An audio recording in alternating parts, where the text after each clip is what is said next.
Clair, on veut que ça soit clair.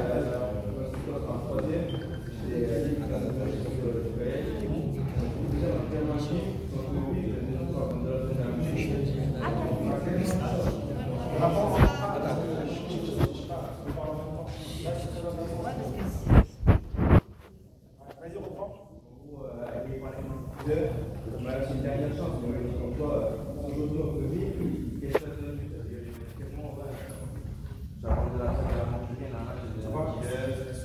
ça, je l'ai mal pris sur le coup. Je l'ai mal parlé. Mais il y a direct compris comme quoi il y a un coup de micro. J'ai fait ça comme ça. Alors, si je peux te répondre, est-ce que c'est lui qui va décider de ton destin? Est-ce que c'est lui qui va être responsable de ce que tu vas faire après? On revient sur la notion qu'abordait Hassan tout à l'heure, la responsabilité. C'est pas lui qui va déterminer ce que tu vas faire après, c'est toi, c'est tes choix qui vont après te permettre de réussir, de construire ta vie. Bien sûr. T'es pas un leader de la marcerie. À première vue, je pense que tu es un garçon intelligent et que tu es capable de faire ce que tu as envie de faire, que tu es libre de faire ce que tu as envie de faire. Crois-moi, je parle aussi un petit peu pour Ismaël. Quand on retourne dans nos quartiers, là, qui nous voient arriver dans des costumes 3 pièces, alors qu'avant on portait des paires Air Max. Alors il y a ceux qui disent « Ah ouais, mais lui de toute façon on savait », alors qu'en fait ils ne savaient pas. Et il y a ceux qui se disent « Ah mais maintenant ils se la mettent », alors que vous venez manger le même kebab. Donc, réussis pour toi. Ça c'est même qui t'a niqué un petit peu. Moi, je vais juste dire un point. Vous nous écoutez comme ça, en fait, on dit, oh, c'est pas beau ce que vous racontez votre vie, vous c'est bon, vous avez fait ce que vous avez à faire, vous racontez votre vie, etc. Certes, chose qui est très important, on peut vous dire ce qu'on veut là. Le choix. Vous avez le choix, vous nous écoutez, gagner du temps, l'expérience, la responsabilité.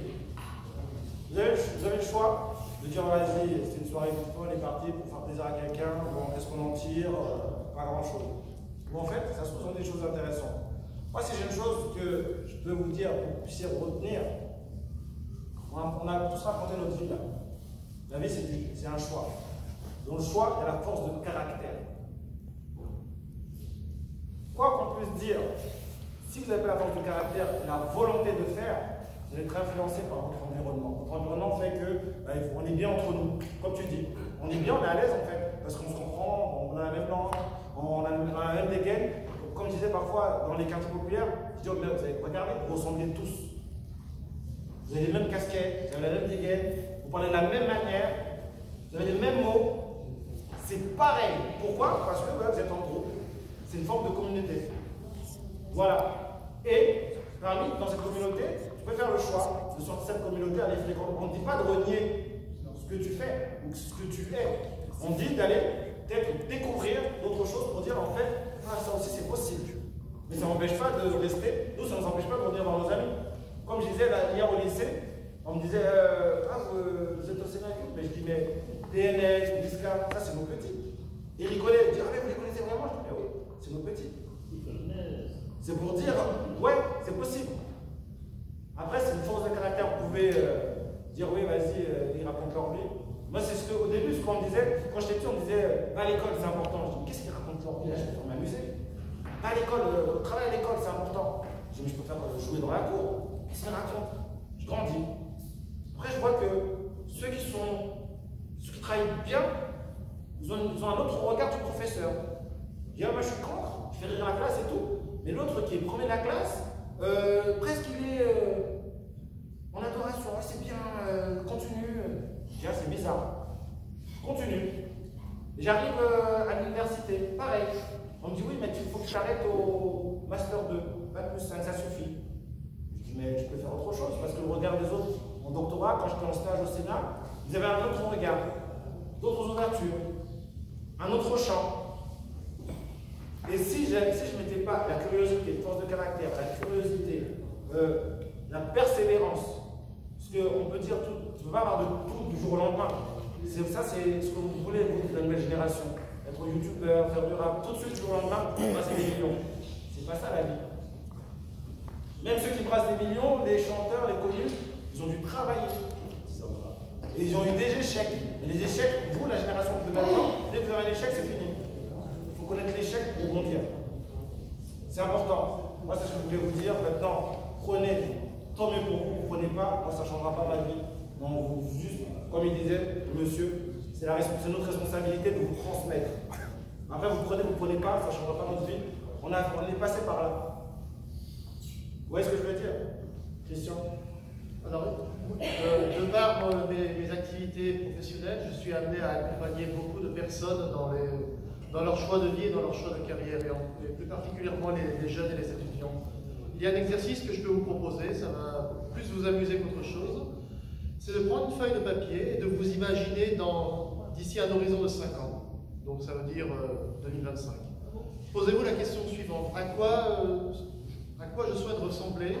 À quoi doit ressembler ma vie en 2025?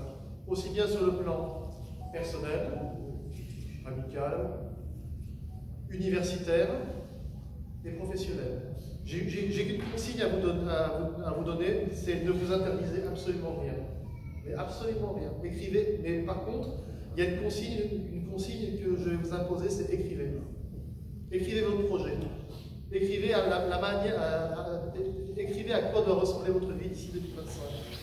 Ensuite, ce que vous allez faire, c'est que votre projet, vous allez l'imprimer on va dire en 10 exemplaires, et vous allez le communiquer à 10 personnes qui, selon vous, pourraient vous aider à avancer sur ce projet. Ça peut être des amis, ça peut être votre famille, ça peut être des professionnels, ça peut être Madame Benagria, ça peut être nous-mêmes. Et croyez-moi, vous allez être très très surpris du résultat. Je ne dis pas que vos rêves vont s'exaucer, mais d'une part, le fait d'écrire votre projet, ça va vous mettre dans une dynamique.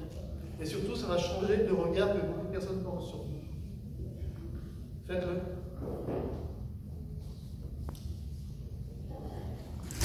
S'il y avait encore des questions, s'il y avait des... Oui, je vais juste finir sur une seule phrase et arrêter là. Je vais juste vous dire qu'en fait, pour les plus jeunes, là, votre pire ennemi, c'est soit vous faites le choix d'écouter votre pire ennemi pour la suite, soit vous faites le choix d'écouter votre meilleur ami. Et dans les deux cas, cette personne, vous allez la trouver où? Dans le miroir. C'est soit je me regarde et je vais être mon meilleur ami, mais je me conseille et je me donne les bons choix, je fais les bons choix et je prends les bonnes initiatives, soit je deviens mon meilleur ennemi. Et c'est pas, je vous dis franco, hein, c'est pas dans un an que vous allez vous en mordre les doigts. Moi je peux vous dire, hein, je suis passé par pas mal de choses dans ma vie, j'ai fait des conneries, j'ai fait des choses que aujourd'hui je regrette. Malheureusement, il m'a fallu du temps pour comprendre certaines choses. C'est pas aujourd'hui que vous allez vous en vouloir, c'est pas demain, c'est dans une dizaine, une vingtaine d'années, quand vous allez faire le bilan et que vous allez dire, vous allez vous rappeler en fait tu vas te rappeler du petit Essadian que tu étais à 15 ans qui voulait être professionnel de foot, tu vas être assis sur un banc, tu vas dire non. Et là, vous allez vous en vouloir. Et malheureusement, à ce moment-là, vous allez comprendre que la seule personne à qui vous pouvez vous en prendre, c'est vous-même. Et il racontera la même chose que tu dis à ses enfants. Rappelez-vous juste de ça. Moi, je vous dis, rappelez-vous juste du fait que vous pouvez être soit votre meilleur ami, soit votre meilleur ennemi.